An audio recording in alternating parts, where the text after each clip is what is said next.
Hola, mi nombre es Aleska Bencomo, yo soy estudiante de la Universidad Bicentenario de Aragua de la Facultad de Ciencias Administrativas y Sociales de la Escuela de Contaduría Pública. En esta oportunidad voy a hablarles sobre los componentes de las partidas de patrimonio como base de la información financiera.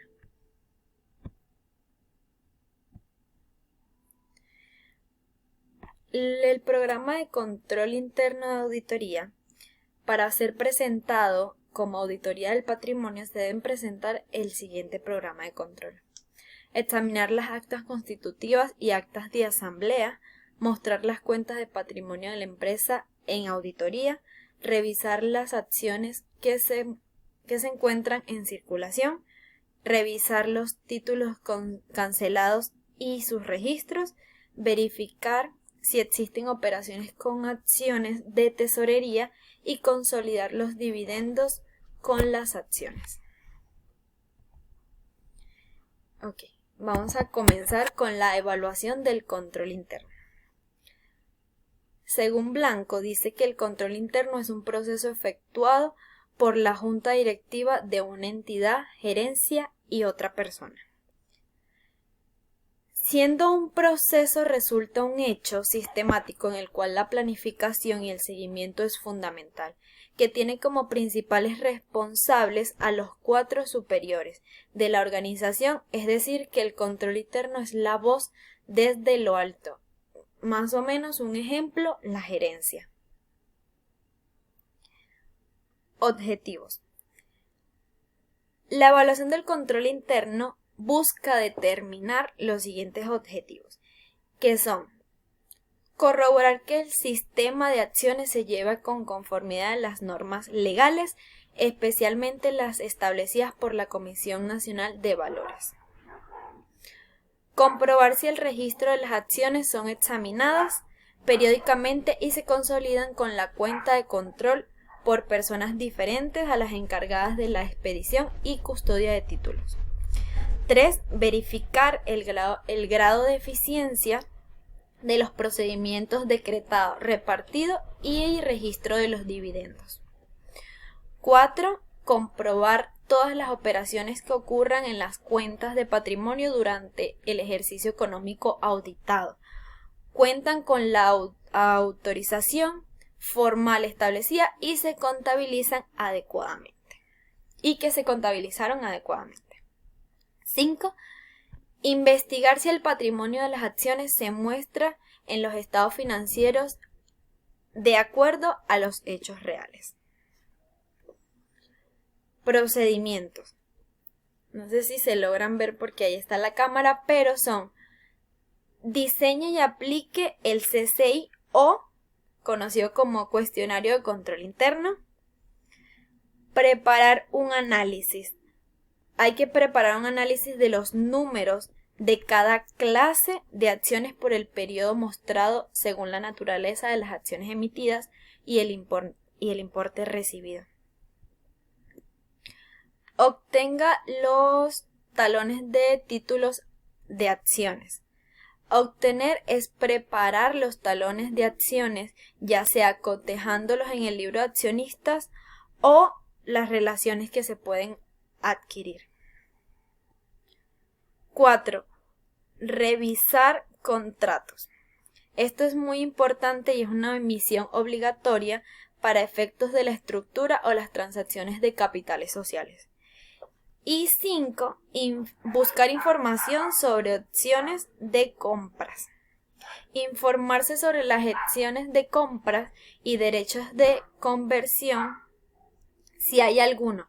Obtenga detalles para el archivo permanente para considerar la posible dilución a las utilidades por acción. Vamos a comenzar con nuestro ejemplo práctico, que dice: la empresa AA fue constituida en febrero del 2005 con un capital inicial de 1.100.000 bolívares. El capital social actual es de 2.170.000 bolívares. La misma posee una reserva de hasta el 10% del valor del capital social. Hay que dejar claro que el capital inicial es de 1.100.000 bolívares, que eso equivale a 1.100 acciones, que cada una tiene un valor de 100 bolívares. Lo primero que vamos a ver es el cuestionario de evaluación de control interno. Como podemos ver, se hicieron varias preguntas y entre estas están: ¿existe una lista de los datos de los accionistas? Sí. ¿Se contabilizan los dividendos no retirados? Sí. ¿Funciones de control y registro de custodia de documentos están separados? Sí. ¿Se puede verificar los saldos registrados con el libro del mayor? Sí. ¿Los movimientos contables son aprobados por la asamblea y la junta directiva? Sí. ¿Y son emitidos las acciones de forma normativa? Sí. Acá podemos ver la auditoría del patrimonio social y las acciones comunes, que las acciones comunes serían los nombres de los accionistas. Como podemos ver, el saldo del informe, saldo de los libros y el saldo del auditor es exactamente el mismo. Eso quiere decir que luego de los exámenes de cada uno de los rubros que conformó el patrimonio de la empresa AA, se puede determinar que no existe errores materiales importantes que deban ser señalados. También, como podemos ver, de acuerdo con la revisión de los documentos que se establecen, los movimientos del patrimonio, los libros auxiliares, los libros de actas de asambleas, entre otros, no se tiene ninguna observación importante. Eso quiere decir que todo está en orden. Vamos a la nota número 2, que son los estados financieros, patrimonio. El capital social de la empresa fue para diciembre de 2.170.000 millones, representado en 21.700 acciones comunes, con valor nominal de 100 bolívares cada una. El capital estaba totalmente suscrito y pagado de la siguiente manera.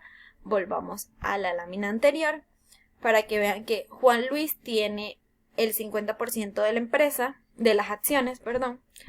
Carlos Enrique y Marco Julio cuentan con el 25% de las acciones de dicha empresa. El dictamen del auditor. Esto va a ser leído textualmente. A la junta directiva y las acciones de AACA. He efectuado la auditoría de los estados de situación financiera de la compañía AA de los años 2010 y 2011, de los estados conexos de resultados, de cambio en el patrimonio y de flujo de efectivo por los años entonces terminados que se acompañan. La preparación de dichos estados financieros es responsabilidad de la gerencia de la compañía. Mi responsabilidad es expresar una opinión sobre estos estados financieros en base a mi auditoría. Efectué mi auditoría de acuerdo con las normas de auditoría aceptadas general en Venezuela. Considero que mi auditoría proporciona una base razonable para mi opinión. Y para terminar, las recomendaciones del auditor hacia la gerencia es que se recomienda que la empresa obtenga mayor capacitaciones sobre los procesos o sobre ciertos procesos que tienen que saber sobre los pagos para así garantizar que sea una codificación correcta. Aún así, depende de la administración 100% decidir los medios y el personal autorizado para dicho trabajo. De igual forma, se le recomienda a la gerencia que tenga presente siempre la planificación, que planifique bien su tiempo para que a la hora de una auditoría ya tengan todo en orden, que sean puntuales a la hora de entregar alguna documentación o hacer algún documento, sea claro en los hallazgos y los pequeños y las grandes cosas encontradas en sus estados financieros o cualquiera de sus estados. Eso es muy importante. Y no pierda el control de la auditoría. Se le recomienda siempre a la gerencia que estén, popularmente dicho, empapados al 100% en su auditoría para que sepan el manejo y el control de la empresa. Y por supuesto que entreguen los registros a tiempo. Esto facilitará una auditoría más rápida para la empresa y para el auditor, ya sea interno o externo. Muchas gracias, esto fue todo.